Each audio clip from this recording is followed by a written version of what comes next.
Rajbari chamber of commerce and ইন্ডাস্ট্রির আয়োজনে এবং Banarasi global events limited and Jilan এন্টারপ্রাইজের সার্বিক ব্যবস্থাপনায় শহীদ খুশি রেলওয়ে ময়দানে ষষ্ঠতম রাজবাড়ী শিল্প ও বাণিজ্য মেলার শুভ উদ্বোধন করা হয়। এ সময় প্রধান অতিথি হিসাবে উপস্থিত ছিলেন রেলপথ মন্ত্রী মোহাম্মদ জিল্লুর হাকিম। উক্ত শিল্প ও বাণিজ্য মেলা উদ্বোধন করেন রাজবাড়ী ১ আসনের সংসদ সদস্য আলহাজ কাজী কেরামত আলী। সম্মানিত অতিথি হিসাবে উপস্থিত ছিলেন রাজবাড়ী জেলা প্রশাসক আবু কায়সার খান। এছাড়া আরও উপস্থিত ছিলেন জেলা পরিষদ চেয়ারম্যান এ.কে.এম. শরীফুল মোর্শেদ, রাজবাড়ী police super GM. Abul Kalam Azad এবং রাজবাড়ী পৌরসভার মেয়র মোহাম্মদ আলমগীর শেখ তিতু। উক্ত শিল্প ও বাণিজ্য মেলায় সভাপতিত্ব করেন রাজবাড়ী চেম্বার অফ কমার্স অ্যান্ড ইন্ডাস্ট্রির সভাপতি কাজী এরাদত আলী। মেলায় অনেক মানুষের সমাগম হয়। এ সময় বিভিন্ন পণ্য, শিশুদের খেলনা এবং শিশুদের বিভিন্ন ভ্রমণ গাড়ি দেখা যায়। বিস্তারিত দেখুন সহকর্মী শিমুল পারভেজ টিটুলের প্রতিবেদনে। এই রেল শহরকে পুনরায় আমরা রাজবাড়ী একটা রেলের শহর হিসাবে আমরা স্থাপিত করতে পারব এবং রাজবাড়ী এই সুন্দর পরিবেশের মধ্য দিয়ে শুরু হচ্ছে বাণিজ্য মেলা। আমরা আশা করি যাতে এই বাণিজ্য মেলা সুস্থ সুন্দরভাবে হতে পারে সেভাবে আমাদের সুখ সহযোগিতা কামনা করি। ধন্যবাদ। জয় বাংলা, জয় বঙ্গবন্ধু।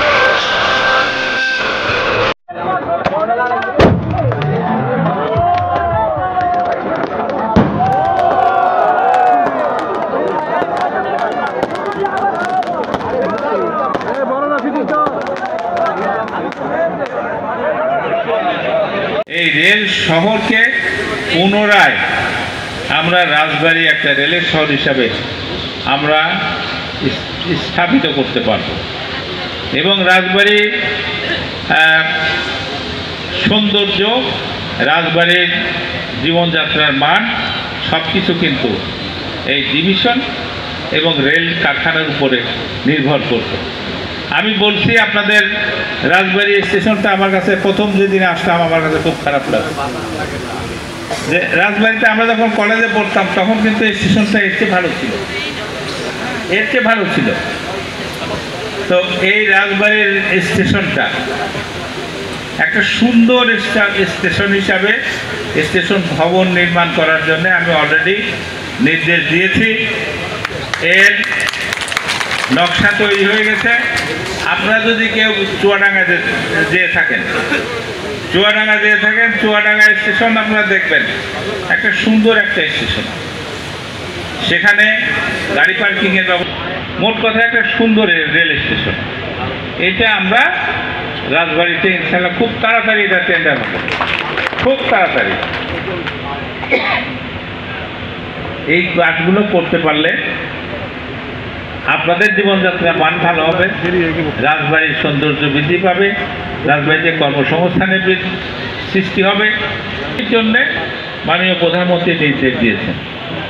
তিনি নির্দেশ দিয়েছেন আমাদের ভাঙা থেকে বরিশাল হয়ে পায়রা বন্দর পর্যন্ত নতুন রেল লাইন স্থাপনের জন্য, যেখানে 8টা জেলার সাথে রেলের যোগাযোগ প্রতিষ্ঠা হবে।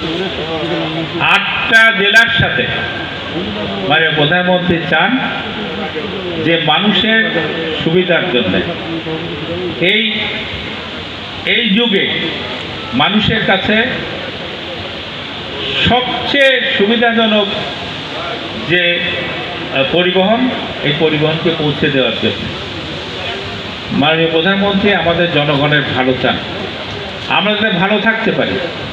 আপনারা দেখেন একটা মানুষ আমার চেয়ে 6 বছরের বড়, তিনি যেন আরো দীর্ঘদিন আমাদের দেশটাকে অগ্রগতির দিকে এগিয়ে নিয়ে যেতে পারেন, মানুষের ভাগ্যের পরিবর্তনের জন্য কাজ করতে পারেন, এই দোয়া আমরা করি, আপনারাও করবেন ইনশাল্লাহ। তো আজকে যে এখানে আমাদের শৃঙ্খলতা করলে এটা তার জন্য সেই দায়ী হবে, এবং আমাদের দক্ষ পুলিশ প্রশাসন, আমাদের স্বেচ্ছাসেবকরা আছে, এইটা কিন্তু কেউ মেনে নেবে না, এটা কেউ মেনে নেবে না। আমরা সবাই আমাদের সবার সহযোগিতার মাধ্যমে এই মেলা ইনশাল্লাহ সাফল্যমণ্ডিত হবে, আপনারা আনন্দ লাভ করবেন, রাজবাড়ি এগিয়ে যাবে। আপনাদের সবাইকে আরে রেলের ময়দান এখানে যে বিষয়টা আপনারা জানেন যে চিটাগাঙে পোলো গ্রাউন্ড নামে একটা মাঠ আছে, যেখানে সমস্ত রকম এই অনুষ্ঠানাদি হয়, শিল্প মেলা হয়, বাণিজ্য মেলা হয়, বিভিন্ন রকম মেলা হয়। এখানে বন্ধুবাদ জানিয়ে এই মেলার সফলতা কামনা করে, আপনাদের সবারই শুভকামনা করে আমার কথা শেষ করছি। আল্লাহ হাফেজ।